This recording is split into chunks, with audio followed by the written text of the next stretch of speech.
For many months, London Airport has been preparing for the day when the doors of the first jumbo jet opens and out come the equivalent of 10 double-decker busloads of people plus all their luggage.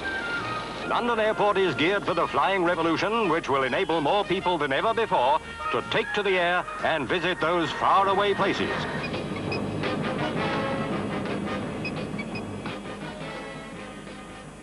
The new big jets brought a huge upsurge in long-distance travel. Heathrow was bursting and Terminal 4 was opened in 1986.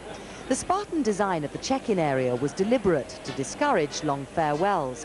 But once airside, shopping arcades were built to rival Knightsbridge.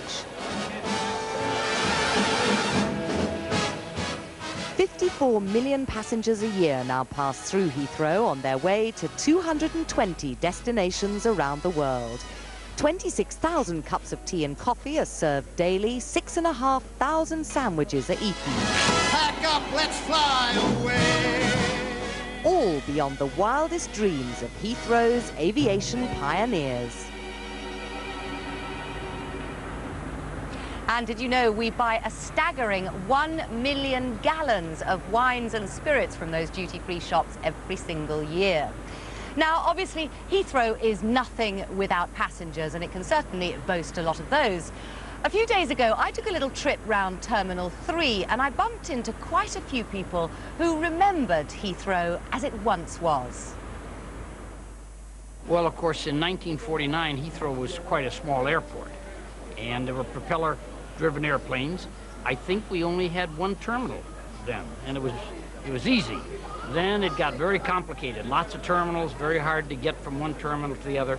But now it's very well organized. We used to bring our daughter, when she was a baby there, up here to see the plane.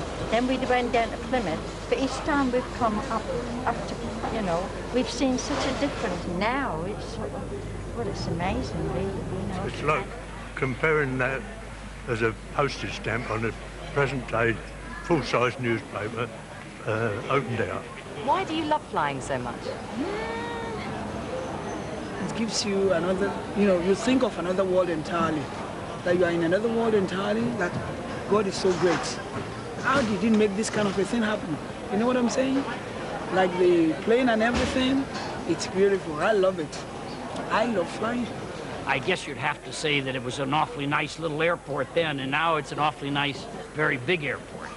While life goes on here at Stansted, the stars of the show await their cue for the Flypast.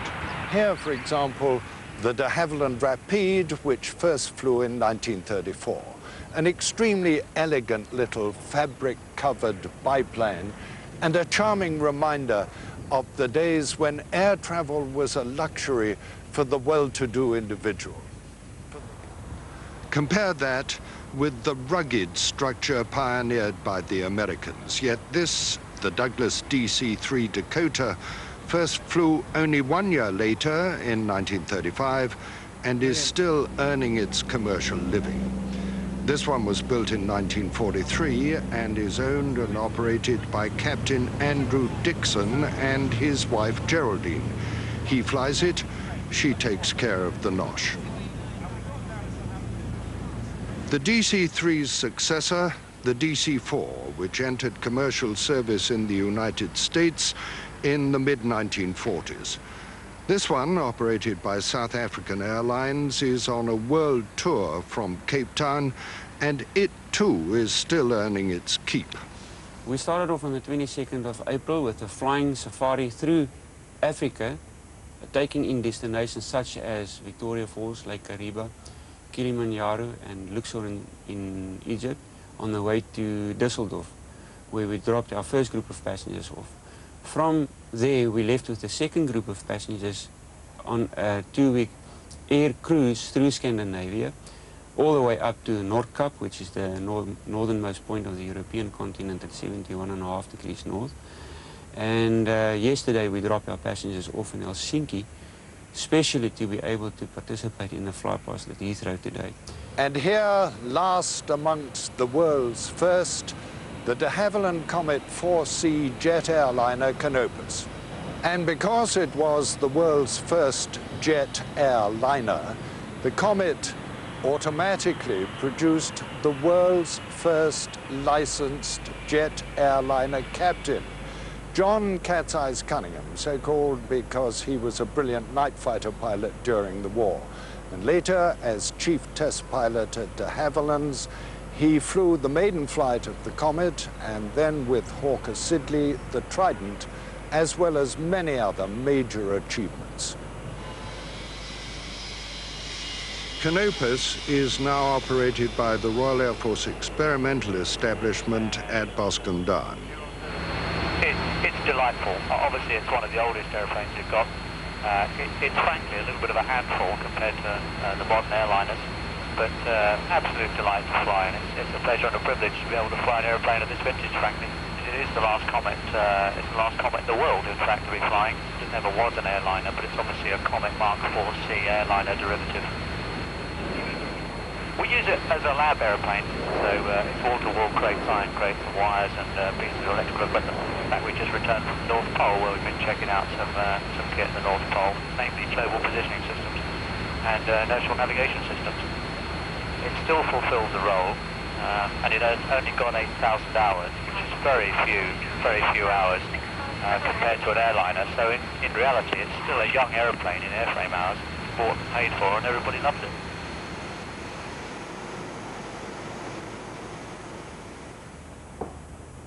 Around 150,000 people pass through Heathrow's 4 terminals every day.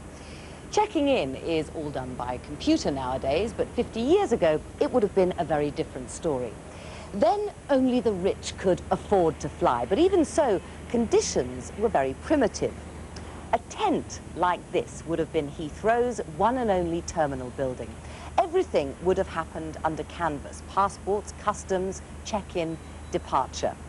Because aircraft could only carry a handful of passengers, flying was a very intimate experience.